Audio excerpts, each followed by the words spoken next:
आप देख रहे हैं श्री हरि कृपा आश्रम चैनल। संस्थापक स्वामी श्री हरि चैतन्य पुरी जी महाराज।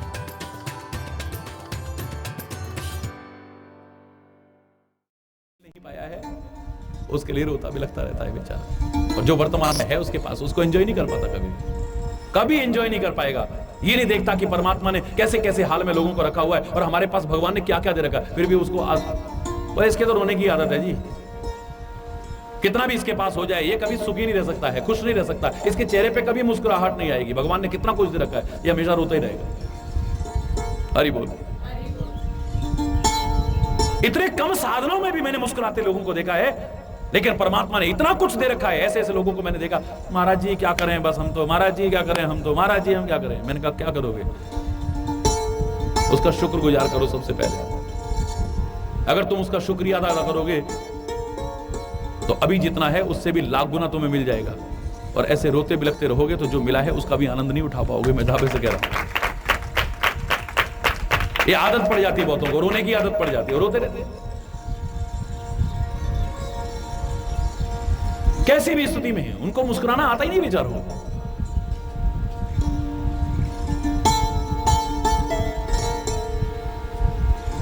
अहंकारी व्यक्ति नहीं मुस्कुरा सकता है, कभी देखिए। जो किसी से घृणा करता है, नफरत करता है, उसके चेहरे के भाव देखिए आप, मुस्कुराहट होगी उसके चेहरे में, बदले की भावना मन में जल रही हो, मुस्कुरा सकता है यार। नकली मुस्कुराहट असली नहीं आएगी, अंदर तो बस उसकी आंखें पढ़ के देखो आप जरा, पढ़ने वाला हो साइकोलॉजी को, उसकी हालत बता देगा अंदर इसकी क्या हालत होगी। अरे बोल, face is the index of mind, गलत नहीं कहा है, ये अनुक्रमणिका है, ये दिमाग की, ये सब बता देती है इसके अंदर क्या गुजर रहा है सारा का सारा। परमात्मा के स्वरूप की विशेषता यही है, वो कहते कि उनको प्रसन्न ही देखेंगे आप। भगवान की जितनी छवियां बनाते हो उसमें कभी रोते बिलखते देखा आपने कभी किसी? दुर्गा माता की मूर्ति आपने देखी है, उसके मुस्कुराते देखोगे। हरि बोल। भगवान राम का स्वरूप देखो आप, मुस्कुराहट दिखेगी चेहरे को, एक मस्ती होगी, एक सुरूर होगा, एक नशा होगा। भगवान कृष्ण का स्वरूप देखो, उसकी मुस्कुराहट ने तो पता नहीं कितनों की नींद हराम कर दी। संतों महापुरुषों को देखिए आप, हर हाल में मुस्कुराते हैं। आप कहोगे हाय आप तो थक गए, मुंह ऐसे होएगा, वो फिर भी मुस्कुराते दिखेंगे आप। लोग तो मेरे से पूछ लेते हैं, मैंने बताया था कि महाराज जी कौन सी चक्की का आटा खाते हैं जो इतनी व्यस्तता के बाद भी, इतनी भागदौड़ के बाद भी, इतने कष्ट में जीवन जीते हुए भी आप फिर मुस्कुराते रहते हैं। मैंने कहा वो चक्कियां तो रोज बदलती हैं, पर एक आटा जरूर खाता हूं प्रभु के नाम का, वो ऐसी मस्ती देता है, नाम कुमारी नान का चढ़ी रहे, ऐसा नशा है, ऐसा सुरूर है, ऐसी मस्ती है, अगर तू अपना ले तो तू भी मस्त रहेगा। ऐसी मस्ती है, ऐसा नशा है, ऐसा सुरूर है, पता ही नहीं चलता है कब सुबह हुई, कब आज तारीख क्या है, क्यों इतनी देर क्यों लगी तुम्हें बताने में, पता ही नहीं चलता है कब सुबह हुई है, कब शाम हुई है, पता ही नहीं चलता। ऐसे लोगों अरे हैं, आज बृहस्पतिवार हो गया, हाय अभी तो ऐसे लग रहा है जैसे कल ही आए थे।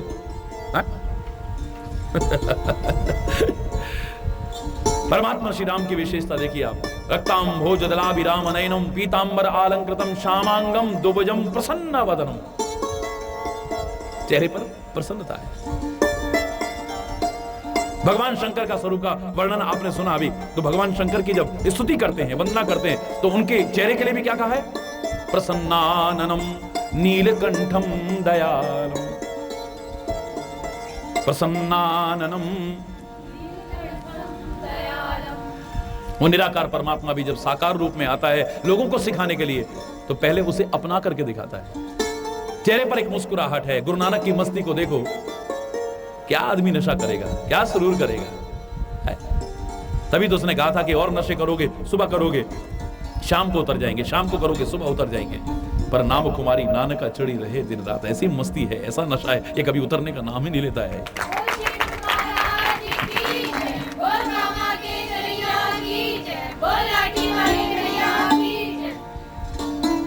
परमात्मा श्री राम ने जो सिखाने की कोशिश की है पहले अपने जीवन में अपनाया है। वो मर्यादा पुरुषोत्तम ऐसे नहीं कहलाया है। कदम कदम पर मर्यादाओं का पालन किया है उसने, छोटी छोटी बातों का ध्यान रखा है। हम लोग नजरअंदाज कर देते हैं, ये कोई खास बात थोड़ी है, वो छोटी छोटी बातों का भी ध्यान रखता है। मैंने एक बार बताया था कि बड़ी बड़ी मर्यादाओं की तो बात छोड़िए, मर्यादा पुरुषोत्तम यूं ही नहीं कहा है, छोटी छोटी जो एक दिन बड़ी बन जाती है, उन बातों का भी ध्यान रखता है। छोटी सी भी गलती नहीं होने देता है, छोटी सी भूल नहीं होने देता है, छोटी सी कमी अपने अंदर नहीं आने देता है। हम छोटी छोटी गलतियों को नजरअंदाज, ये कोई बहुत बड़ी भूल थोड़ी है, क्या हो गया तो ये तो गलती हो गई, अब हो गई, अब इतनी बड़ी गलती थोड़ी जो आप इतना नाराज हो रहे हो। ये छोटी छोटी गलतियां ही बड़ी गलती बनती हैं। ये छोटी छोटी भूलें ही आपको एक दिन गर्त में गिराने का काम कर देती है, आपके पतन की रास्ता खोल देती हैं। वहां छोटी छोटी बातों का ध्यान रखा जाता है। अब कितनी छोटी सी बात मैं आपको बताऊं, इसी रामचरितमानस की विश्वामित्र लेकर के जनकपुर में गए हैं श्री राम को, पूजा के लिए पुष्प चाहिए पुत्र। राम और लक्ष्मण पुष्प लेने चले गए पुष्प वाटिका में। अब तुलसीदास क्या लिखता है सुनो जरा।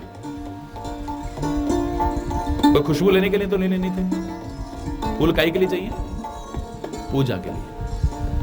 और कोई छोटे मोटे आदमी तो है नहीं, वैसे तो परमात्मा है, चलो मानव रूप में है, तो चक्रवर्ती सम्राट राजा दशरथ के पुत्र हैं। चलो उसको भी छोड़ो, राजा होगा तो अपने घर में होगा, दूसरे देश में तो तेरे को उसके अनुसार रहना चाहिए, नियमों का पालन करना चाहिए। राजा जनक से भी परिचय हो चुका है और उन्होंने खुद निमंत्रित किया है। अब विश्वामित्र के साथ इन्हें देख करके इतना प्यार हो गया है उनको इनसे। आज राजा जनक की किसी फुलवारी में जाकर के अगर राम पुष्प तोड़े तो किसी की हिम्मतों से रुक जाए, बोलो ना। लेकिन पुष्प वाटिका में जब पहुंचे, तुलसी क्या लिखता है सुनो। चहु दिस चितई पूछ मालीगन, बोलो। चहु दिस चितई पूछ माली, चारों तरफ देख रहे हैं, कोई रक्षक नहीं दिखाई दे रहा है, कोई चौकीदार दिखाई नहीं दे रहा है, कोई माली दिखाई नहीं दे रहा है। शिव शशिनिवः श्री शंकर पातु मां, श्री शंकर पातु मां। शर्वः माने संहार का, भक्तों के पापों का संहार करता है, भक्तों के दुखों का संहार करता है, जो भक्त उसकी शरण में आ जाए, जन्म जन्म के पापों का नाश कर दे। जैसे श्री राम अपने शब्दों में कहते हैं, सन्मुख होए जीव मोहि जबहि, जन्म कोटि अगना सहित तबहि। एक बार मेरी शरण में सच्चे हृदय से आ तो जाए जीव, करोड़ों जन्मों के उसके पाप नष्ट न कर सके। जिस तरह से सन्मुख होना चाहिए उस तरह से। करोड़ों साल से गुफा बंद है, प्रकाश को लेकर के जाओ तुम। गुफा के अंदर तो अंधकार होता है, अंधकार कहेगा कि तुम 2 दिन के कब्जे में मकान नहीं छोड़ते हो, तो मेरा तो करोड़ों साल से यहां कब्जा है, मैं नहीं जाऊंगा यहां। लेकिन जैसे प्रकाश अंदर डालोगे आप, करोड़ों वर्षों से पड़ा हुआ भी अंधकार एक क्षण में वहां से भाग जाएगा। ऐसे ही करोड़ों जन्मों के भी अगर हमारे पाप हैं तो परमात्मा की शरण में जैसे होना चाहिए वो दूर न हो जाए तो तब कहिए हम। इसका तात्पर्य ये नहीं कि तुम पाप करते रहो और फिर भगवान की शरण में आ जाओ तो तुम्हारे पाप माफ हो, जानबूझ करके नहीं। अरे बोल, जो हो चुके हैं तुम, अब उन पर तुम्हारी कोई पेश नहीं रह गई। और इस संकल्प के साथ कि आगे हमसे कोई पाप नहीं होगा, आगे हमसे कोई अनाचार नहीं होगा, आगे हमसे कोई दुराचार नहीं होगा, आगे हमसे कोई गलती नहीं होगी। गलतियों का सबसे बड़ा प्रायश्चित करने का संकल्प करते हो। और बताया था गलती का सबसे बड़ा प्रायश्चित क्या है। शरीर को दंड देना नहीं, व्रत रखना नहीं, तीर्थ यात्रा नहीं। गलती का सबसे बड़ा प्रायश्चित है कि गलती का रिपीटेशन ना हो, उसकी पुनरावृत्ति ना हो। जहां आपने गलती को जीवन में न दोहराने का संकल्प लिया, आपकी बड़ी से बड़ी गलती क्षमा हो सकती है। कैसे कैसे लोगों की हुई है। तुम्हारे अंदर अगर लगन है, अगर तुम्हारे अंदर उत्साह है, अगर तुम्हारे अंदर जोश है, और अगर तुम्हें परमात्मा पर विश्वास है, भरोसा है, तुम कोशिश करो। तुम्हारी बड़ी बड़ी गलतियां भी दूर हो सकती है तुमसे, बड़ी बड़ी कमियां तुम्हारी दूर हो सकती हैं। अज्ञानता से बड़ी दुनिया में मुझे कोई कमी नजर नहीं आई है, इसी की वजह से सारी कमियां आती हैं। बोलो ना, ये अज्ञानता भी दूर हो सकती है। जानबूझ करके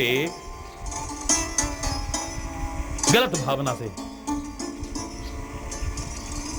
शास्त्रार्थ में हरा करके कालिदास का विवाह करा दिया गया। कालिदास से हरवा दिया ना, क्या नाम था उसका? विद्योत्तम है, यही नाम था ना, विद्योत्तम।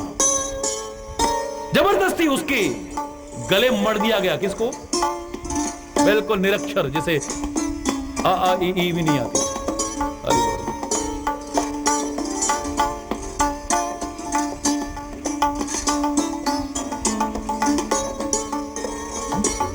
विद्वान शास्त्रार्थ कर रहे हैं, इसका अर्थ क्या? अरे वो उसने एक उंगली की, उसने 2 उंगली की, उसने 5 की, उसने घूसा कर दिया। अरे वो, और विद्वान इसका अर्थ बता करके कालिदास को जिता देते हैं। उसकी शर्त ये थी कि मुझे जो शास्त्रार्थ में हरा दे, मैं उसी से विवाह करूंगा। और ये जानबूझ करके ऐसा किया उन्होंने। ये काला अक्षर भैंस बराबर था, इसके लिए महामूर्ख था, छांट करके लाए थे। जिस डाली पर बैठा था उसी डाली को काटने की कोशिश कर रहा था। ये कुछ नहीं जानता था। ये बस उससे कहा था हम जो इशारा करें वैसे करते रहना, बाकी हम बहस करते रहेंगे, शास्त्रार्थ हम करते रहेंगे। भले इसने बिल्कुल ठीक कहा है, तुमने 1 उंगली की, इसने 2 करी। अर्थ आपने सुन रखे हैं, मैं अब इसको ज्यादा नहीं सुना सकता। हरि बोल। बोले इसका ये अर्थ है, इसका अर्थ ये जीत गए, अब तुमको इससे विवाह करना पड़ेगा। और विवाह हो गया। मजबूरी थी, लेकिन उसने ताना मारा है, अगर तुम मुझे पत्नी रूप में चाहते हो तो पहले ज्ञान प्राप्त करके आओ। अरे बोल, तुम मूर्ख से मैं पत्नी का संबंध नहीं रख पाऊंगी। इतनी विद्वान थी वो, विद्वत्तमा, विद्या में बहुत अग्रगण्य मानी जाती थी, परम विद्वान थी। मैं तुम्हें पति रूप में स्वीकार नहीं कर सकती हूं, तुम्हारे जैसे अज्ञानी अक्षर बोध तक तुम्हें है नहीं है। वो क्या जा रहा है? बोलो उष्ट्र उष्ट्र उष्ट्र ऊंट को। अरे इतना ज्ञान तक नहीं था, ताना मारा है उसे। कालिदास को बात चुभ गई। बोलो ना, कालिदास को बात चुभ गई और लगन जागृत हुई है, कुछ करने की चाहत जागृत हुई है और शुरू हो गया। हो आपके सामने है, इतिहास में, सारी कथा नहीं सुना रहा हूं। आते ही उसने 3 अक्षर बोले थे, उन 3 अक्षरों पर 3 ग्रंथ बना करके दिखा दिए थे कालिदास ने। यह विशेषता रही है। वास्तव में इसने ज्ञान अभी हासिल किया है या नहीं किया है, ये जानने के लिए 3 प्रश्न पूछे थे बस, और उन 3 प्रश्न के उत्तर में 3 ग्रंथ लिखे थे। किसने? कालिदास। आज महाकाव्य माने जाते हैं। कौन कौन से थे, नाम जानते हैं आप? बोलो बोलो ना। गलत। पहला रघुवंश, पहला रघुवंश 1 प्रश्न के उत्तर में, दूसरा मेघदूत, दूसरा और तीसरा कुमार संभव। इन 3 ग्रंथों की रचना कर दी। अगर तुम्हारे अंदर लगन हो, कुछ करने की चाहत हो, तो ये मत करना कि हम कुछ नहीं कर सकते हैं। जब कालिदास जैसा निरक्षर इतना महान विद्वान बन सकता है, जरा सी बात पर लगने पर परमात्मा की कृपा से, और तुम चाहो तो तुम क्या नहीं बन सकते हो, कर सकते हो। ये मत सोचिए कि हम कुछ कर नहीं सकते। कालिदास के अंदर माना की कमी थी, उस कमी को उसने दूर कर दिया है। आज वो पूज्य हो गया है। फिर खाली विद्वत्तमा के लिए पूज्य नहीं है, सारी दुनिया के लिए पूज्य हो गया है। पर उद्देश्य ये हो कि कोई बात तुम्हें चुभती नहीं। हमें कितने लोग व्यंग करते हैं, कितने हमें ताने मारते हैं, पर हमें कोई बात नहीं चुभती। और फिर हम ऐसा ही जीवन जीते रहते हैं, अपनी कमियों को हम दूर नहीं कर पाते, तो हमारी कमियां कभी भी क्षमा नहीं हो पाएंगी। याद रखें, कमियां वही क्षमा हो पाएंगी, गलतियां वही क्षमा हो पाएंगी जिन गलतियों को बार बार दोहराने की कोशिश न की जाए। ये नहीं कि आज गलती की फिर सुधर गए, फिर गलती की फिर सुधर गए, फिर गलती की फिर सुधर गए। मैंने आपसे यहां तक कहा था कि हमारे पुराण कहते हैं, गंगा गंगेति यो ब्रूयात योजना नाम शतैरपि। गंगा गंगा शब्द का उच्चारण भी 100 योजन दूर से अगर कोई करता है उसके सारे पाप नष्ट हो जाते हैं। मुच्यते सर्व पापेभ्यो, सारे पाप नष्ट हो जाते हैं। बोलो गंगा मैया की। चलो, गंगा मैया 100 योजन दूर है हमसे, 400 कोस 800 मील और कितने किलोमीटर हो गया, इतनी दूर है, और वहां से हमने खाली गंगा जी का नाम लिया, हमारे सारे पाप नष्ट हो गए। अब कोई बहस करे कि गंगा जी का नाम इतनी दूर से लेने पर अगर हमारे सारे पाप नष्ट हो जाते हैं तो स्नान करने से तो और भी ज्यादा होने चाहिए। अरे बोल, अनेक जन्मों के पाप गंगा शब्द के उच्चारण से नष्ट हो सकते हैं, तो गंगा जी में नहाने से और भी ज्यादा होने चाहिए ना। हम अनेक जन्मों की नहीं कह रहे, सारे पापों की नहीं कह रहे, 1 साल के पाप नहीं कह रहे, 1 जीवन के पाप नहीं कह रहे। हम तो 1 महीना पाप करेंगे, 10, 20, 50 हजार, लाख, 10 लाख कमाएंगे और एक दिन गंगा जी नहाएंगे, फिर 5-10 लाख रुपए कमाए, फिर गंगा जी नहाएंगे, फिर 5-10 लाख कमाए, फिर गंगा जी नहाएंगे। तो आपसे पूछता हूं, क्या गंगा जी तुम्हारे पापों को क्षमा कर दे? दुनिया का कोई विद्वान अगर कह जाए कि गंगा जी तुम्हारे पापों को क्षमा कर दे, हरिचेतन उसका गुलाम बन जाएगा। आपके पाप कभी क्षमा नहीं हो सकते क्योंकि आपने पाप का प्रायश्चित तो करने की कोशिश नहीं की। पाप का सबसे बड़ा प्रायश्चित क्या था? गलती का सबसे बड़ा प्रायश्चित यही था कि गलती का रिपीटेशन ना हो, पुनरावृत्ति ना हो। अगर तुम पहली बार में संकल्प ले लेते तो भगवान के सामने तो क्या, गुरु के सामने तो क्या, गंगा मैया और तीर्थों के सामने तो क्या, एक दीवार के सामने भी चैलेंज करके कहता हूं, खड़े होकर के कह देना हमसे गलती हो गई, आज के बाद कभी ये गलती नहीं करेंगे, आपकी गलती क्षमा हो जाएगी। एक दीवार के सामने खड़े होकर कह दीजिए आप। लेकिन बार बार हम गलतियां करते रहे और फिर कहें भगवान क्षमा करना, नहीं, ना गुरु महाराज क्षमा करेंगे, ना परमात्मा क्षमा। अरे तो परमात्मा इनकी शरण में जैसे आना चाहिए वैसे आ जाओ, तुम्हारे सारे पापों को संहार कर देते हैं ये, तुम्हारे दुखों का संहार कर देते हैं ये, तुम्हारे विकारों का संहार कर देते हैं ये। और शंकर रूप कहा है गुरु को भी, तो गुरु को भी संहार करता कहा है। काम क्रोध मद मत्सर चोर बड़े भारे, ज्ञान खड़ग लेकर में गुरु सब संहारे। ओम जय गुरु बलि। काम क्रोध मद मत्सर इत्यादि के जो चोर हैं वो सारे ज्ञान रूपी खड़ग लेकर के गुरु उन सब का संहार कर देता है, इसलिए हम उसकी बलि बलि जाते हैं, ऐसे गुरु के बलिहारी जाते हैं हम लोग। वो भी संहार करता है, संहार करता है, पर काहे के लिए? किसी को मारने के लिए नहीं, लोगों को जीवन देने के लिए संहार करता है, उसके विकारों का संहार करता है, उसके दोषों का संहार करता है, उसकी बुराइयों का संहार करता है। और परमात्मा शंकर भी संहार तो जरूर करते हैं। लोग कहेंगे ये तो संहारक हैं, ये तो मारने वाले हैं, हरि बोल, तो बुरे होते होंगे। वो क्या मारता है? भक्त को तो यही अर्थ लगाना चाहिए कि हमारे पापों को मारता है, हमारी गंदी आदतों को मारता है। वो अगर उसकी शरण में आ जाए, सचमुच जैसे शरण में आना चाहिए, परमात्मा और गुरु की शरण में आ जाओ, तो तुम्हें मारने की भी जरूरत नहीं पड़ेगी, उसे मारने की नहीं जरूरत पड़ेगी। आपकी बुराइयां तो अपने आप मर जाएंगी, अच्छाइयां तो अपने आप आने लग जाएंगी। बोलिए। और इतनी बार संतों ने समझाया, इतनी बार गुरुओं ने समझाया, इतनी बार हमारे साथियों ने समझाया, लोगों ने ताने तक मारे, पर हमारा जीवन वहीं चलता रहा, उसी डर्रे पर चलता रहा। तो फिर क्या क्षमा होंगी हमारी गलतियां? क्या हमारे पाप दूर होंगे? क्या हमारे विकार दूर होंगे? क्या हमारे दुख दूर होंगे? सोचिए। कालिदास को इतनी सी बात चुभ गई और कहां से कहां पहुंच गया। तुलसीदास को इतनी सी बात चुभ गई, कहां से कहां पहुंच गया। जितना प्यार तुम मुझसे करते हो, जितना पागल मेरे लिए हुए पड़े हो, अगर एक बार तुम परमात्मा के लिए पागल हो जाओ तो तुम्हारा जीवन का उद्धार हो जाएगा। तुलसी ने दिखा दिया अपने जीवन का उद्धार करके, साथ में अपना नहीं सारी दुनिया का उद्धार करके दिखा दिया कि खाली मेरा नहीं, मैं तो कितनों का उद्धार करने लायक बन सकता हूं उसकी कृपा से। लेकिन उससे करके दिखा दिया है। और हम रात दिन वहीं के वहीं। हरि बोल। कर्म करना अपने अपने, लेकिन जो संत सिखा रहे हैं, जो गुरु सिखा रहे हैं, जो ग्रंथ सिखा रहे हैं, जो वेद सिखा रहे हैं, जो पुराण सिखा रहे हैं, जो महापुरुषों की वाणियां सिखा रही हैं, कम से कम उसमें से कुछ तो लेकर के अपने जीवन में उतार करके अपने जीवन के कल्याण पथ पर भी आगे बढ़ने की कोशिश करना, तब जीवन का आनंद है। रक्षा आपकी अपने आप हो जाएगी।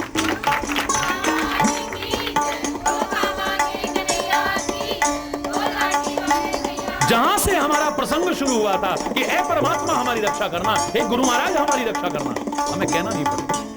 कहा तो ठीक है, ना कहा तो ठीक है, हमारे जीवन की रक्षा अवश्य होगी। मैं दावे से कह रहा हूं, ऐसा जीवन जैसा है जो बता रहा हूं, ऐसा अगर हमने बना लिया तो इसके बाद हमारा जीवन कैसा बनने लग जाएगा मालूम है?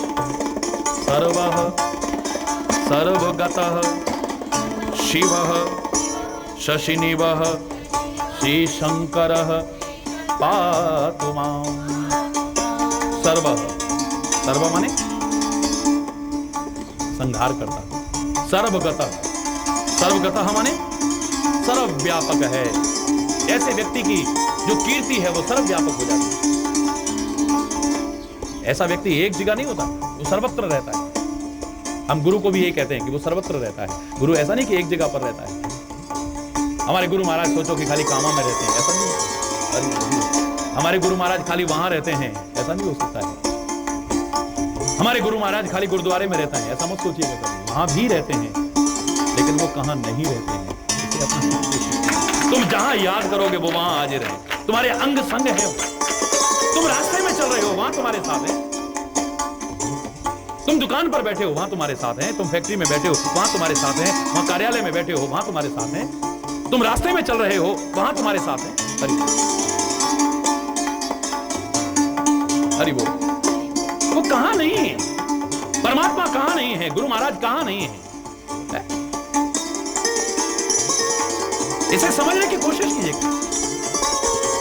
अगर उन्होंने आना होता, कहीं से आना होता, तो मैंने एक बार आपसे कहा था, वो बैकुंठ में ही अगर रहता, वो क्षीर सागर में ही खाली रहता, वो वहीं पर रहता, तो पता नहीं क्या होता। द्रौपदी पुकारती और उसे द्वारिका से आना पड़ता तो मामला गड़बड़ हो सकता था। रास्ते में कोई और भक्त पुकार लेता तो वहां चला जाता। गरुड़ जरा सा चलने में देर कर देता तो देर हो सकती थी, और किसी वजह से भी देर हो सकती थी। इतनी देर में तो द्रौपदी की लाज टूट जाती। अगर कहीं से आना होता तो द्रौपदी की लाज टूट जाती। याद रखना, कहीं से आना होता तो गजराज डूब के मर जाता। कहीं से आना होता तो प्रहलाद का खत्म हो चुका होता। वो कहां नहीं है, उसे आना नहीं पड़ता। वो जहां तुम याद करते हो वो वहीं से प्रकट होकर के तुम्हारी रक्षा कर देता है। पता नहीं किस किस रूप में कर देता है, कहां से आएगा। इसीलिए शायद नारद ने पूछा था, ए परमात्मा आप कहां रहते हो, बताओ ना। लोग जानना चाहते हैं, आपका एड्रेस जानना चाहते हैं। क्योंकि कोई कुछ कहता है, कोई कुछ कहता है, कोई कुछ कहता है, पर मैंने भी आपको कहां कहां किस किस रूप में नहीं देखा। इसलिए मैं भी सही उत्तर नहीं दे पा रहा हूं। आप ही अपने मुख से बता दो कि आप कहां रहते हो। तो नारद से भगवान क्या कहते हैं, परमात्मा कह रहे हैं, हे नारद, नाहं वसामि वैकुंठे न योगिनां हृदयेन च न मद्भक्तः यत्र गायन्ति तत्र तिष्ठामि नारद। अरे नारद, नाहं वसामि वैकुंठे, ना मैं वैकुंठ में ही रहता हूं खाली, ना खाली योगियों के हृदय में रहता हूं, ना खाली क्षीर सागर में रहता हूं। मद भक्त यत्र गायंती, मेरे भक्त प्रेम पूर्वक जहां मुझे याद करते हैं मैं तो वहीं रहता हूं। याद तो करके देखिए, इनको कहीं जाने की आवश्यकता नहीं। मुझे पाने के लिए अगर ये जा रहे हैं तो इनका भ्रम है। मैं मिलना होगा तो तुम्हें घर में भी मिल सकता हूं, मिलना होगा तो जंगल में भी मिल सकता हूं, और ना मिलना होगा तो जंगल में भी नहीं मिलूंगा और घर में भी नहीं मिलूंगा, कितना भी भटकने पर भी नहीं मिलूंगा। और कहो तो यहाँ बैठे बैठे तुमने जैसा जीवन बनाना चाहिए, जैसे पुकारना चाहिए, पुकारा तुम्हें घर बैठे बैठे मिल सकता। काहे रे वन खोजन जाए, वन में खोजने काहे को जा रहा तू, कितनी अच्छी बात। ये मत सोच कि वन में ही मिलेंगे या हिमालय में ही मिलेंगे। मैं इतना जरूर कहता हूं, ये मत कभी कहना कि जंगल में क्या भगवान बैठे हैं। क्यों, भगवान जब सब जगह तो जंगल में क्यों नहीं। मिलने होंगे तुम्हें जंगल में भी मिल जाएंगे, मिलने होंगे हिमालय में मिल जाएंगे, मिलने होंगे तो घर में भी मिल जाएंगे, और ना मिलने होंगे तो कहीं भटकते रहना, तुम्हें कहीं मिलने वाला। हाँ, खाली अगर परमात्मा के दर्शन करने के लिए जंगल में जा रहे हो, अरे वो तो भूल में हो। परमात्मा के दर्शन करने के लिए खाली हिमालय में जा रहे हो तो भूल में हो। वहां भी जाकर के जो करना चाहिए, जैसे रहना चाहिए, जैसा जीवन जीना चाहिए, वो अगर तुम घर में भी जी लोगे ना तो यहां बैठे बैठे भी तुम्हें परमात्मा के दर्शन हो सकते हैं। कोई अतिशयोक्ति वाली बात नहीं है, क्योंकि वो तो तेरे साथ है। कस्तूरी कुंडल बसे मृग ढूंढे वन माही। वो तो तेरे साथ में है, तेरे से दूर कहां है।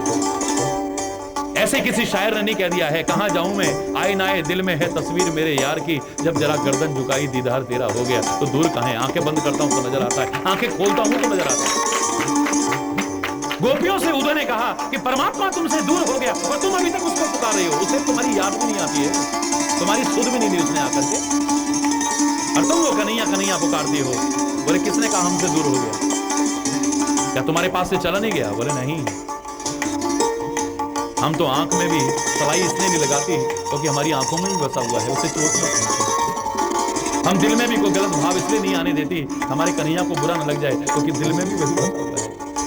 हम तो आंखें खोलती हैं तो वो नजर आता है, आंखें बंद करती हैं तो नजर आता है, गायों के बीच देखती हैं तो नजर आता है, घर में देखती हैं तो नजर आता है, बाहर देखती हैं तो नजर आता है। जिधर देखती हूँ उधर तू ही तू है, तेरे अलावा कुछ नजर ही नहीं आता है, क्योंकि तू कहां नहीं है।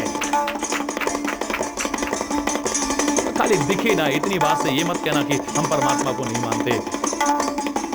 दूध में मक्खन है पर दिखता नहीं पर है। सारी बोल मेरे पेट में दर्द हो रहा है पर दिख नहीं रहा, तो मैं कह दूं बिना दिखाना पहले, जो कहता है ना मेरे से, एक बार एक आदमी आया, सारी बोले भगवान दुनिया में होता ही नहीं। मैंने कहा हाँ ठीक है, देखिए साहब सही से बताइए क्या भगवान होता है? मैंने कहा होता है। अभी मैंने कहा नहीं होता, आपने कहा नहीं, तो मैंने कहा बहस करके क्या मिलेगा? तू बहस करने आया है कुछ जानने आया है? अरे बोल, अगर बहस करने आया है तो मैं पहली बार में हाथ जोड़। अरे बोल, क्योंकि परमात्मा तर्क का विषय नहीं है, ये श्रद्धा का विषय है, ये आस्था का विषय है, ये विश्वास का विषय है, ये भक्ति का विषय है। ज्ञान में तर्क हो सकता है, कुतर्क वहां भी नहीं, लेकिन भक्ति में अगर तू तर्क करेगा जीवन में कभी भक्ति नहीं कर पाएगा। मैं दावे से कहूं तू कभी भी भक्ति नहीं कर पाएगा, वहां तर्क ना को कहीं भी गुंजाइश नहीं। तो वाणी से तर्क क्या करेगा? तेरे मन में भी तर्क आ गया तो भक्ति नहीं कर सकता है, तेरे दिमाग में भी तर्क आ गया तो भक्ति नहीं कर सकता है, प्रेम नहीं कर सकता है, भक्ति नहीं कर सकता है, मित्रता नहीं कर सकता है।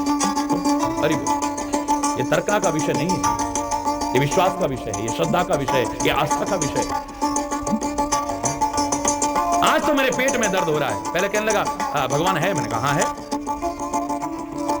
जब दिखता नहीं तो हम कैसे मान लें? मैंने कहा बहुत सी चीजें भाई, इस तार में से करंट जा रहा है पर दिखता थोड़ी है, पर तू इतना कह दे कि इसमें करंट ही नहीं होता है तो तेरे को बेवकूफी कहेंगे लोग। दूध में मक्खन होता क्या दिखता है क्या? मेहंदी में रंग होता है, लाली होती है, दिखती है क्या? बोलो ना। पुष्प में खुशबू होती है, दिखती है क्या? बोलो ना। हवा चल रही है, अनुभव कर सकते हो, दिखती है क्या? गर्मी पड़ रही है, अनुभव होती है पर दिखती है क्या? ठंड पड़ रही है, अनुभव होती है पर दिख रही है क्या? कोई दिखा दे मेरे को ठंड, दिखाओ ना जरा कैसी होती है, कोई दिखाए ना गर्मी मेरे को। बोला आज तो मेरे पेट में जरा दर्द है, मैं कल आऊंगा। मैंने कहा इतनी जल्दी पेट में दर्द हो गया? चल खौर छोड़ इस बात को, परमात्मा करे तेरा पेट का दर्द ठीक हो जाए, पर तू पहले पेट का दर्द मेरे को दिखा देना, मैं तेरे को परमात्मा दिखा देता हूँ। तू अपना पेट का दर्द मैं कैसे मान लूं कि तेरे पेट में दर्द हो रहा है? दिखा कहां हो रहा है? दिखा यहाँ हो रहा है, दिखा। मेरे को तो नहीं दिख रहा, दर्द तो नहीं दिख रहा मेरे को, पेट दिख रहा है तेरा। पेट में दर्द जो हो रहा है इसे दिखाना। अगर तू बहस करना चाहता है तो मैं भी जानता हूं थोड़ा सा, मैं करता नहीं हूं। अरे वो व्यर्थ का एक क्षण भी मैं नष्ट नहीं करता हूं, लेकिन अगर तू इतनी ही तर्कनाएं मन में लेकर के आया है, अब पेट में दर्द हो रहा है, ये दिखता थोड़ी है, तो मैंने कहा दिखता नहीं है तो इतने से तू कह देगा पेट में दर्द हो ही नहीं रहा। परमात्मा है पर दिखता नहीं है, इतने से कहना कि हम परमात्मा को मानते नहीं, जब वो दिखता ही नहीं तो हम कैसे स्वीकार कर लें? ये तेरी मूर्खता को प्रदर्शित कर रहा है, तेरी अज्ञानता को प्रदर्शित कर रहा है। अरे तू चाहे तो उसे देख भी सकता है। अग्नि में लकड़ी है लेकिन दिखती नहीं है, प्रयास करना पड़ता है। तुम इसे रगड़ना शुरू कर दो, अभी चिंगारियां शुरू हो जाएंगी इसी लकड़ी में। इसमें अग्नि तत्व है लेकिन दिखता नहीं है, इसका अर्थ ये नहीं कि इसमें है नहीं। बहुत सी चीजें हैं दुनिया में जो होती हैं लेकिन, बोलो ना, एक छोटे से बीज में बहुत बड़ा वृक्ष समाया हुआ।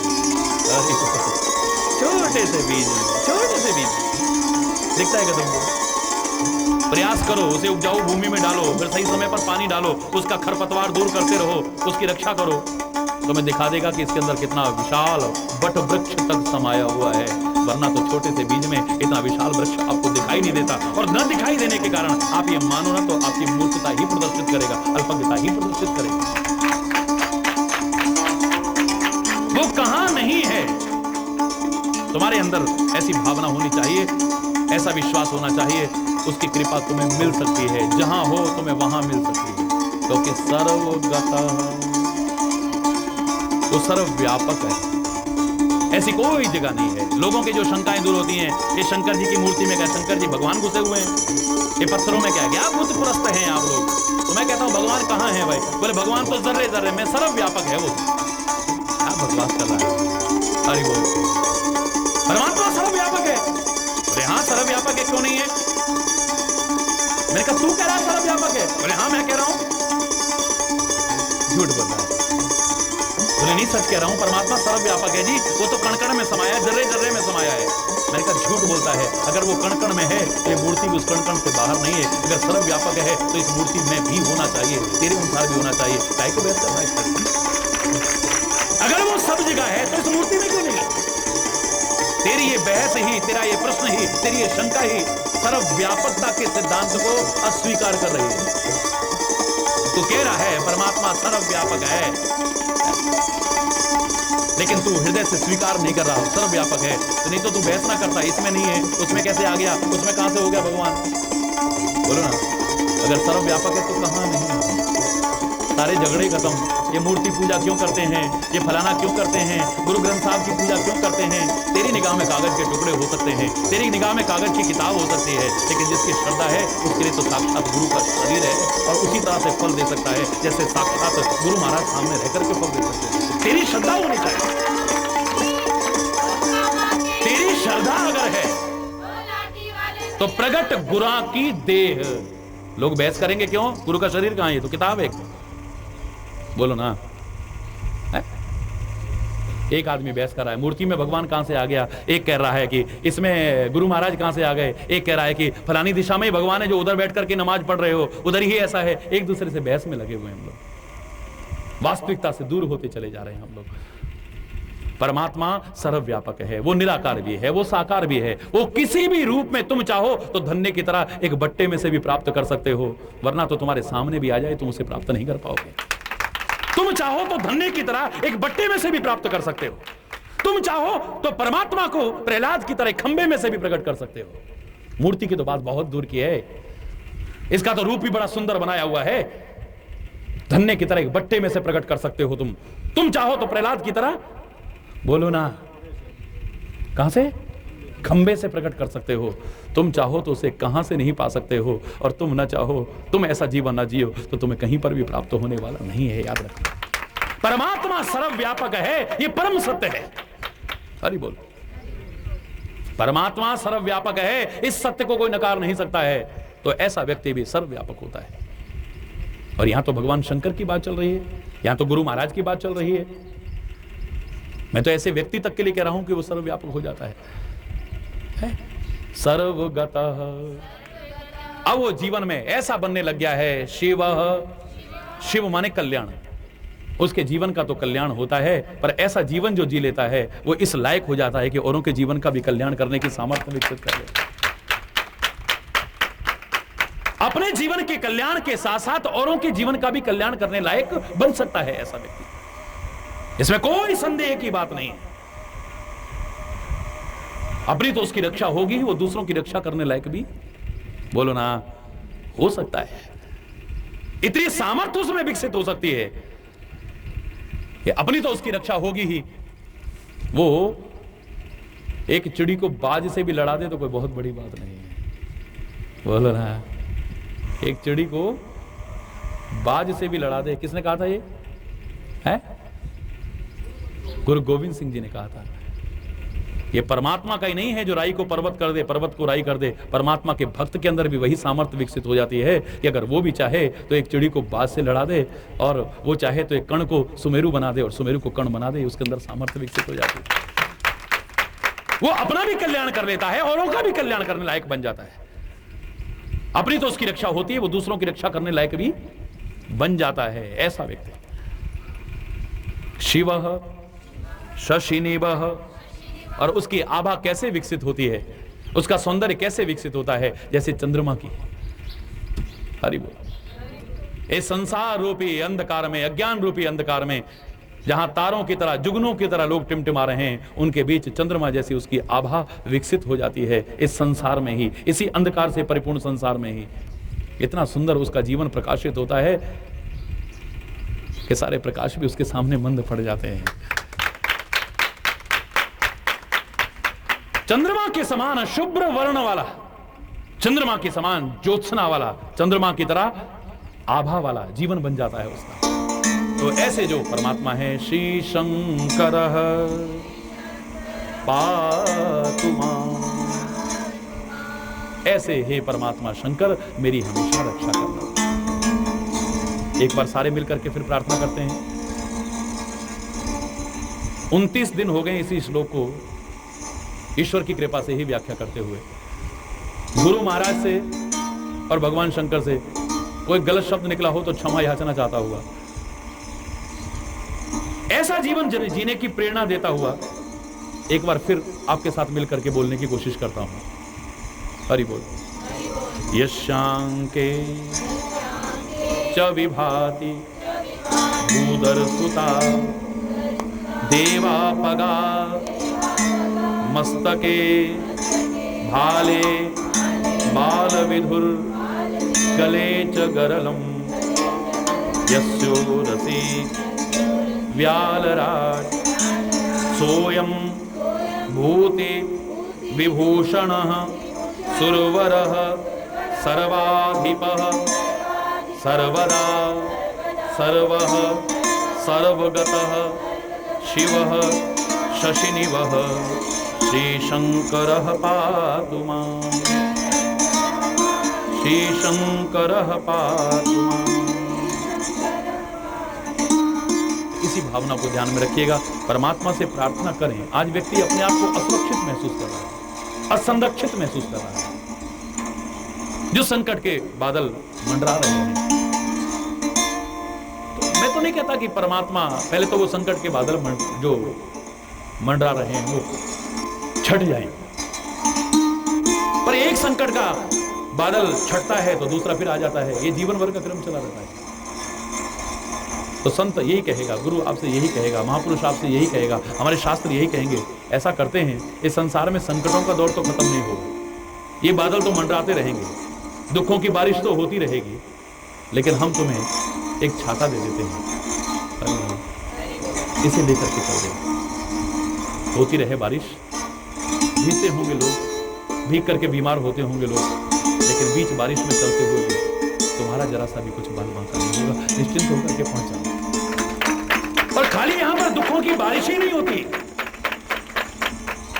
विपदाओं की अंधड़ भी आते हैं जिसमें छतरी भी उड़ने का डर रहता है। अरे बोल, हम तुम्हें ऐसी छतरी देते हैं जो तुम्हें पकड़नी ना पड़े, तुम्हारे हाथ कमजोर पड़ जाएं जो रक्षा करने में। नीली छतरी वाले को पकड़ा देते हैं ना हम तुम्हें, उस परमपिता परमात्मा को ही पकड़ा देते हैं। उसका आश्रय ले लो, उसकी उंगली पकड़ लो, उसके चरण पकड़ लो, उसको पकड़ लो, बाकी तुम्हें फिर चिंता करने की आवश्यकता नहीं।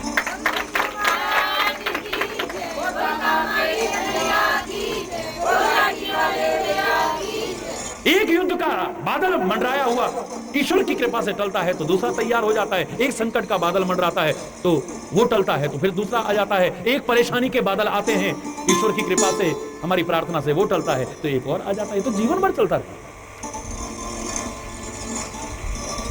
है। जीवन ही जब संग्राम कह दिया है तो इस संग्राम में तो कैसी कैसी स्थितियां हमारे सामने आती रहती हैं, जाती रहती हैं। तो अंत में तो ये प्रार्थना करने के साथ साथ कि दुखों के बादल जो मंडरा रहे थे वो टल जाएं, संकट के जो बादल मंडराएं वो टल जाएं, युद्ध के जो बादल मंडरा रहे थे वो टल जाएं। कितनी बार कहेंगे? इसलिए गुरु महाराज कहते हैं, संत कहते हैं कि बेटा घबराओ मत, मंडरा देने दो बादल, होने दो बारिश, तुम्हें चिंता करने की जरूरत नहीं है। हम तुम्हें छतरी पकड़ा देते हैं, इस छतरी को रखो, चल दो, ताप से भी बच जाओगे तुम छतरी से। हरि बोल। और वो संकट के जो बादल हैं, वो जो बारिश हो रही थी दुखों की, उससे भी बच जाओगे। पर इस संसार में विपत्तियों के अंधड़ भी आते हैं, आंधी भी आती है, तूफान भी आते हैं। तुम्हारे हाथ बड़े कमजोर हैं, तुम छतरी पता नहीं पकड़ पाओगे कि नहीं पकड़ पाओगे। कहीं तुम्हारे हाथ से छूट ना जाए, उड़ जाए और फिर तुम्हारे ऊपर बारिश होने लगे दुख। इससे बेहतर यही है कि छोटी छतरी है, एक बहुत बड़ी छतरी है, ये नीली छतरी वाला कहते हैं उसको। उसके अनेक नाम में से एक नाम क्या है बोलो ना, नीली छतरी वाला है। ऐसी छतरी किसी के पास नहीं है। उस नीली छतरी वाले का आश्रय दे देते हैं तुमको, उसकी शरण में ले जाते हैं तुम। पकड़ लेना उसके चरण, ले लेना उसकी शरण, ले लेना उसका सहारा, ले लेना उसकी ओर। कितने भी दुखों की बारिश होती रहे, तुम्हारे ऊपर जरा सी आंच नहीं रहेगी। तुम कहो ना कहो कि परमात्मा मेरी रक्षा करना, पर परमात्मा तुम्हारी कदम कदम पर अपने आप रक्षा करेगा। कदम कदम पर तुम्हारी रक्षा अपने आप करेगा, इतना तुम भरोसा रखना। तुम्हें जो तुम्हारा उत्तरदायित्व है तुम उसे करते रहना। बस तुम्हारा जो कर्तव्य है उसे ठीक से निभाते रहना। तुम अपनी ड्यूटी को ठीक से करते रहना। तुम्हें जैसा जीवन बनाना चाहिए ऐसा जीवन बनाने की कोशिश करते रहना। बाकी छोड़ दो, गुरु महाराज पर छोड़ दो, विश्वास के साथ उस परम सत्ता पर छोड़ दो, पूरे विश्वास के साथ। घबराने की आवश्यकता नहीं है, तुम्हारी रक्षा होगी, भक्तों की होती रही है और मैं दावे से कह रहा हूं आगे भी होती रहेगी। विश्वास होना चाहिए।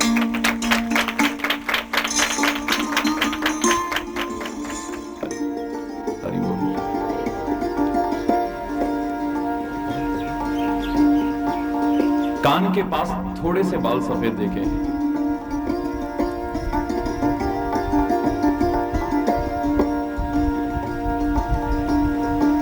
और महाराजा दशरथ को ऐसे प्रतीत हो रहा है कि मानो बुढ़ापा मुझे उपदेश देना चाहता है। हे राजन, अभी सांसारिकता में अपने आप को ज्यादा लिप्त मत करो।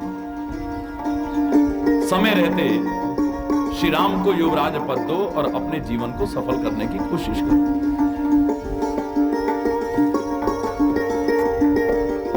जीवन का वास्तविक लाभ जो तुम्हें उठाना चाहिए उसे उठाने की कोशिश करो। वृद्धावस्था तुम्हारी आ चुकी है।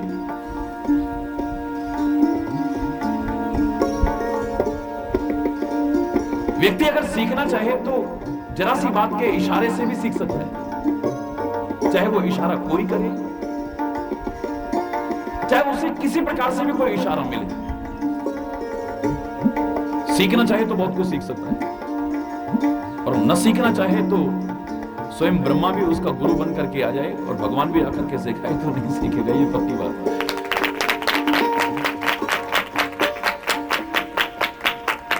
सीखना चाहा तो महात्मा बुद्ध ने एक वृद्ध को देख करके ही सीख लिया, एक बीमार को देख करके मन में वैराग्य पैदा हो गया, एक मृतक को देख करके मन में वैराग्य पैदा हो गया। और हम लोग कितने बुढ़े देखते हैं, कितने बीमार देखते हैं, कितने लोगों को इस संसार से जाते देखते हैं, पर हमारे मन में वैराग्य पैदा क्यों नहीं होता?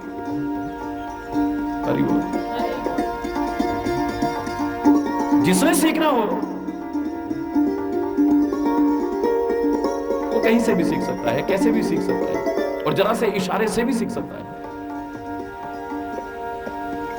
महाराजा दशरथ ने जो ये एहसास हुआ है इसको नजरअंदाज करने की कोशिश नहीं की। शुभ दिन देखा, शुभ मुहूर्त देखा तो गुरु महाराज के पास में पहुंच गए। हरि बोल। महाराज जी, ग्रह खराब चल रहे हैं, कहने वालों अगर गुरु और परमात्मा का अनुग्रह प्राप्त कर लोगे तो ग्रह तुम्हारा किंचित भी भल भक्त नहीं करता।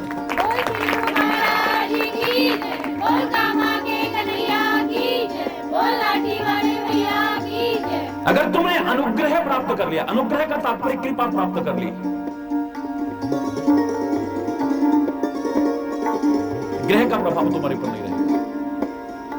जीवन में जो तुम आग्रह रखते हो, दुराग्रह रखते हो, संग्रह रखते हो, कितने ग्रह तो तुमने जबरदस्ती लगा रखे हैं। हरि बोल। दुराग्रह करते हो, आग्रह करते हो, संग्रह करते हो, कितने ग्रह लगा रखे हो। और यही तुमने गुरु और परमात्मा का अनुग्रह प्राप्त किया होता तो कोई भी ग्रह तुम्हारा किंचित भी नुकसान नहीं कर सकता।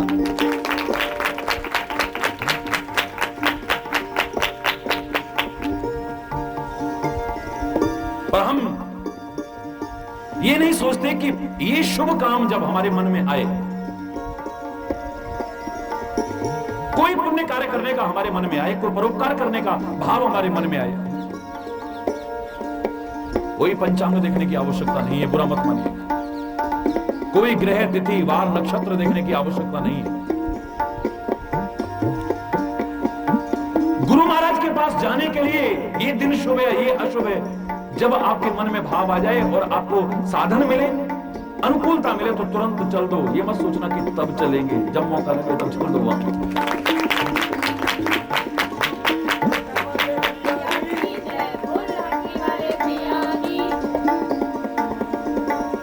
समय देख रहे हैं, यह विचार और आन नृप सुदिन सुअवसर पाए। अरे वो अब पता नहीं सुदिन आने में और सुअवसर आने में कितने दिन निकल गए।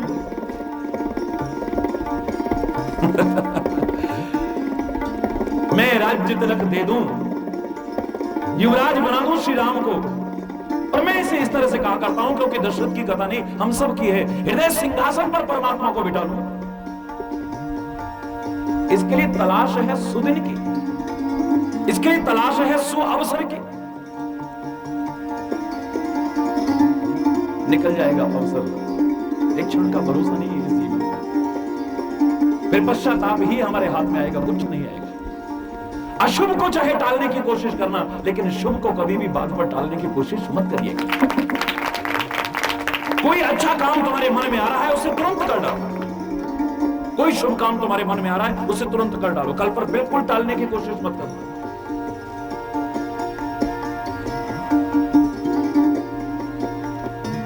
कल पता नहीं आना है या नहीं आना है, ये सोच करके चलो।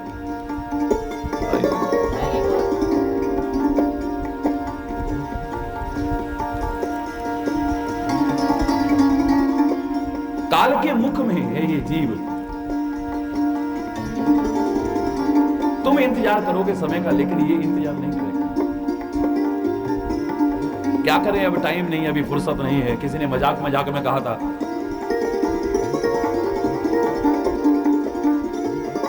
अंत समय में आए के जब यम पकड़ेंगे बाही, तब उनसों कह दीजियो मोको फुर्सत नहीं। एक बार कह के तो देखना, तेरे को छोड़ देंगे एक सेकंड के लिए। क्या करेंगे, अभी फुर्सत नहीं। अरे वो कह रहे फुर्सत की जरूरत ही नहीं है, चिंता मत करो, चल ले अब तो बड़ा। अरे वो एक श्वास भी आपको नहीं मिलने वाला। अरे वो हमें भ्रम में नहीं जीना चाहिए, वास्तविकता में जीना चाहिए। यथार्थता के धरातल पर जीने की कोशिश करनी चाहिए। और जीवन का कौन सा क्षण अंतिम क्षण है, ये आप नहीं जानते। अरे कर लेंगे कर लेंगे कर लेंगे में बस फिर हरि वो काल करे सो आज कर, आज करे सो अब, पल में परले होएगी, बहुरी करेगो कब। और कई लोग मजाक में कह दिया करते हैं, आज करे सो काल कर, काल करे सो परसों, ऐसी जल्दी क्या पड़ी, अभी तो जीना बरसों। ये वो कह रहा है जिसका एक क्षण का भरोसा नहीं है। कमाल है। अरे यार अभी क्या रखा है, कर लेंगे भाई कर लेंगे। बेटा से अभी अभी से तुम इधर लग गए हो, जब उम्र आएगी तब करना भगवान का भजन, तब करना तुम सत्संग। आएगी या नहीं आएगी, कोई गारंटी है क्या? अरे कितने भ्रम में जी रहे हैं। परमात्मा का नाम लेने के लिए, हृदय सिंहासन पर परमात्मा को बिठाने के लिए, कोई भी शुभ काम करने के लिए, लेख काम करने के लिए, परोपकार करने के लिए, कोई दिन, घड़ी, वार, नक्षत्र देखने की, वार देख देख करके अबार मत करना। अबार माने देर। परमात्मा पर इतवार करके चाहे जब शुरू कर दो। अरे ग्रह की अनुकूलता मत देखो, परमात्मा के और गुरु के अनुग्रह प्राप्ति का प्रयास करो और उनकी कृपा से चाहे जब शुरू कर दो, कोई विघ्न आने वाला नहीं।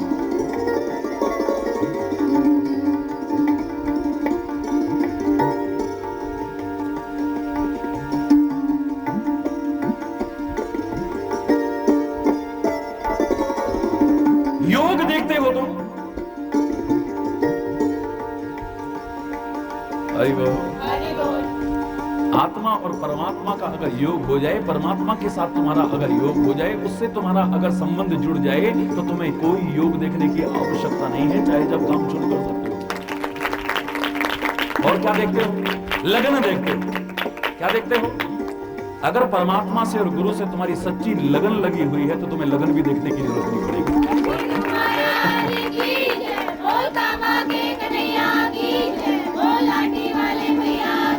यही चीजें तो देखते हो आप, योग, लगन, ग्रह, तिथि, वार और नक्षत्र। परमात्मा के नक्षत्र अगर आपके ऊपर है, तो फिर घबराते काहे को हो?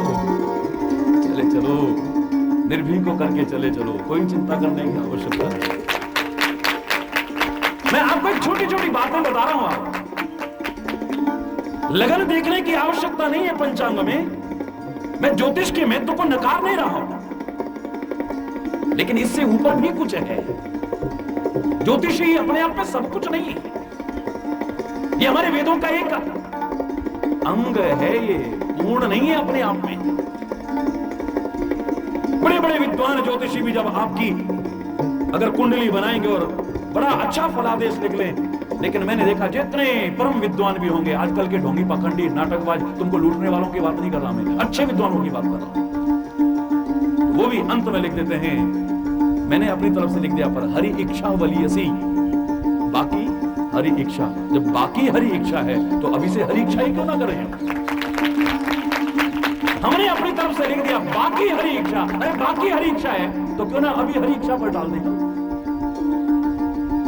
कहीं ना कहीं हमारी भक्ति में कमी है, कहीं ना कहीं हमारे जीवन में कमी है, जो अभी तक हमें इन चीजों को देखने की आवश्यकता पड़ती है शुभ काम के लिए भी, गुरु की शरण में जाने के लिए, परमात्मा को हृदय सिंहासन पर बिठाने के लिए, कोई नेकी का और परोपकार का काम करने के लिए, जिनके लिए कहा कि एक क्षण भी मत टालने की कोशिश करना। भाई मैंने आपको बताया था वो महाभारत का प्रसंग याद कीजिए।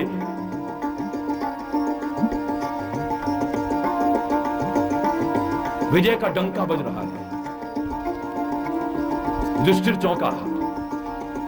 ये डंका तो हमारे यहां तब बजता है जब हम किसी युद्ध भूमि में किसी संग्राम को जीत करके आते हैं, कोई लड़ाई जीत करके आते हैं, तब जनता को समाचार देने के लिए ये घंटा बजाया जाता है। कोई लड़ाई ही नहीं हुई तो हमने जीती क्या होगी? ये विजय का डंका किस लिए बज रहा है और कौन बजा रहा है इसे? पता किया, भीम बजा रहा है। हरि बोल। क्या बात है भीम? कौन सा युद्ध हुआ है? कौन सा संग्राम हुआ है? कोई नहीं भैया। तो फिर विजय का डंका क्यों बजा रहे हो? बोले छोटा मोटा संग्राम नहीं, बहुत बड़ा संग्राम हो गया है। तो क्या हो गया? बोले दुनिया के संग्राम तो बहुत लोगों ने जीते होंगे, आपने तो उसको जीत लिया जिसे कोई नहीं जीत सका है। मैंने तो कोई लड़ाई ही नहीं लड़ी, जीता कहां से?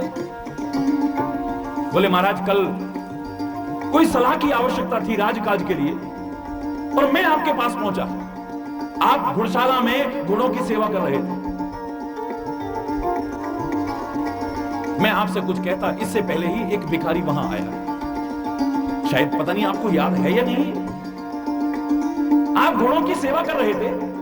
भिखारी ने कहा कि हे धर्मराज, हे महाराज, मैं याचना करने आया हूं, कुछ दीजिए। आपने कहा अभी मैं व्यस्त हूं, कल आना।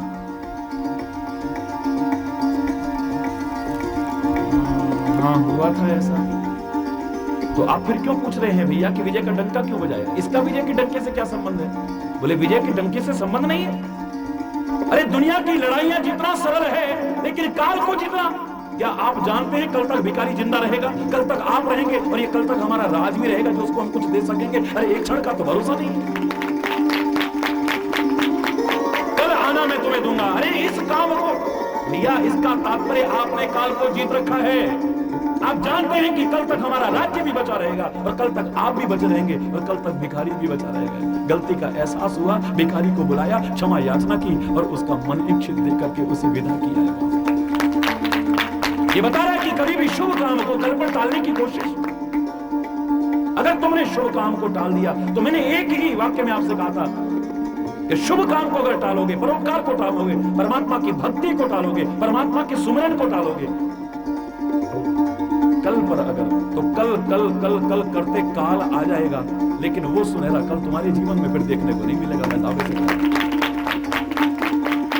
कल कल कल कल करते काल आ सकता है, लेकिन वो सुनहरा पल जो जीवन में तुम चाहते थे, वो तुम्हारे जीवन में आने वाला नहीं है। गुरु महाराज से जाकर के सलाह लेनी है, उसके लिए वार देख रहे हैं। देखिए, जहां वशिष्ठ का बहुत, इसका दशरथ का बहुत ऊंचा जीवन दिखाया है, वहां पर ये कमियां भी दिखाई, और इसी को निष्पक्ष वर्णन कहते हैं। हरि बोल। निष्पक्ष वर्णन इसी को कहते हैं। कोई पक्षपात परिपूर्ण नहीं है कि अब हमारे राम के पिताजी हैं तो उनकी कमी ना देखें। हरि बोल। हर एक का अपना अपना जीवन है, हर एक के अपने अपने कर्म है, और उसका फल भी उसी को अपने आप भोगना पड़ता है।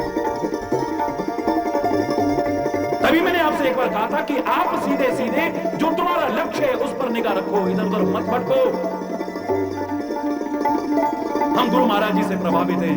अब क्या देखेंगे, ये गुरु महाराज के पिताजी हैं, ये गुरु महाराज के चाचा जी हैं, ये गुरु महाराज की बुआ जी हैं, ये गुरु महाराज के फलाने हैं। अरे भगवान कृष्ण तक के सगे मामा कंस की स्थिति अपनी निजी है, और भगवान कृष्ण की स्थिति निजी है, अपने अपने कर्म है सबके। अगर इन चक्करों में पड़ोगे तो धोखा भी खा सकते हो, अपने लक्ष्य से भटक सकते हो।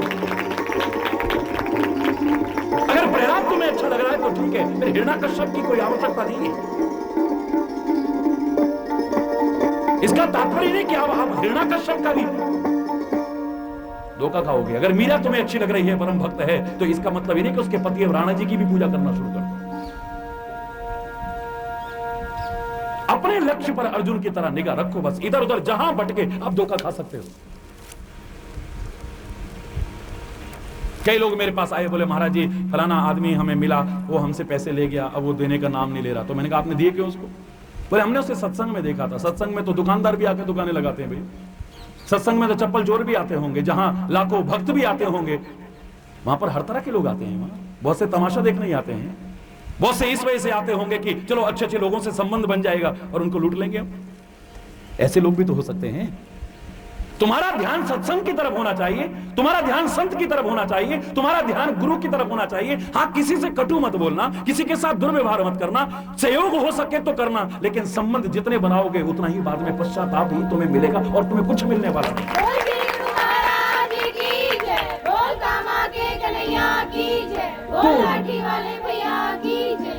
तुम कहां से आए हो, तुम्हारे कौन है, तुम्हारा कौन है, तुम्हारा फलाना कौन है, तुम्हारा इन चक्करों में पड़ने की आवश्यकता नहीं है। आप उतना एक एक क्षण का सदुपयोग करिए ना। आप, मैंने कई लोगों को देखा, बुरा मत मानिएगा, इतना मेरे भक्तों के एड्रेस मेरी डायरी में नहीं होंगे जितना कई लोगों की डायरी में देखे। भाई तेरे को क्या आवश्यकता है सारे एड्रेसों की? बोलो ना, तुम भक्ति करोगे या सबसे संबंधी बनाते फिरोगे? तुम सत्संग करोगे या सबसे संबंध ही बनाते फिरोगे? कितने संबंध बनाओगे? और महाराज जी तो बार बार कहते हैं उतना किसी से संबंध मत बनाओ, जितना बना सकते हो उतना बनाओ, जितना निभा सकते हो। और नहीं निभा पाओगे, तुम घर के संबंध नहीं निभा पा रहे हो, और ज्यादा बना करके कहां तक निभाओगे? किसी की शादी है, किसी के यहाँ मरण है, किसी के यहाँ बच्चा पैदा हुआ है, किसी के घर का मुहूर्त है, किसी का कुछ है, किसी का कुछ है, किसी की दुकान का मुहूर्त है। नहीं जाओगे तो संबंध टिके नहीं रहेंगे। फिर अपना भजन कब करोगे, सत्संग कब करोगे, तुम अपने काम धंधे कब करोगे, इसी में अगर उलझते रहोगे। मेरी बात कटु लग सकती है, लेकिन इसे ध्यान में रखिएगा। अगर तुम्हें विभीषण अच्छा लग रहा है तो विभीषण पर निगाह दो। यह कोई जरूरी नहीं कि उसका बड़ा भाई भी परम भक्त हो सकता है, वो रावण भी हो सकता है। भगवान कृष्ण अगर अच्छे लग रहे हैं तो भगवान कृष्ण को पकड़ लो। इसका मतलब नहीं कि उनके रिश्तेदारों को पकड़ो और उनके सगे मामा जी को पकड़ोगे, वो तो कंस है। हरि बोल, हरि बोल। धोखा खाओ, बोलो ना। हमने फालतू में क्या पढ़ना है, हमारा लक्ष्य क्या है, हम किस लिए आए। हम सब कुछ करें और जो करने आए अगर उससे वंचित रहे तो हमारे जैसा मूर्ख फिर दुनिया में और देखने को नहीं मिलेगा। दिल्ली में कोई सामान लेने गए हम और 3 दिन दिल्ली में लगा करके आ गए, कहो भाई दिल्ली हुए, अरे साहब दिल्ली देखी, दिल्ली जिसने नहीं देखी तो कुछ नहीं देखा है। क्या सड़कें, क्या बिल्डिंगें, राजघाट देखा, संसद भवन देखा, लोटस टेंपल देखा, बिरला मंदिर देखा, फलाना देखा, ठिकाना देखा, एक पिक्चर हॉल में बड़ी अच्छी पिक्चर लगी थी वो भी देखी। भैया जो सामान लेने गए थे वो तो मैं भूल आया। अरे हमारा विरोध नहीं है कि तुम वहां की सड़कें देखो, हमारा विरोध नहीं है कि तुम राजघाट, संसद भवन, लोटस टेंपल देखो या न देखो, हमारा इससे कोई विरोध नहीं है। लेकिन अफसोस ये है कि तुम सब कुछ वहां पर कराए, लेकिन जो करने गए थे अगर वो करके नहीं आए तो तुम्हारे जैसा मूर्ख और कोई नहीं हो। तुमने समय अपना व्यर्थ नष्ट किया है और कुछ भी नहीं किया है।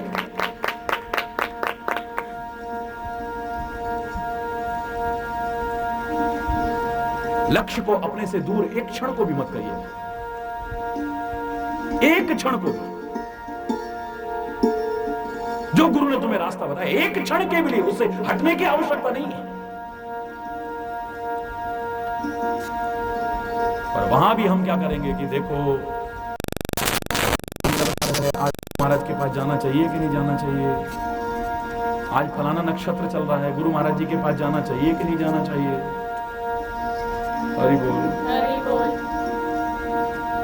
अरे जहां परमात्मा आ जाते हैं ना, परमात्मा का सुमिरन आ जाता है। राम के अवतार के समय तुलसी ने क्या लिखा था, योग लगन ग्रहवार,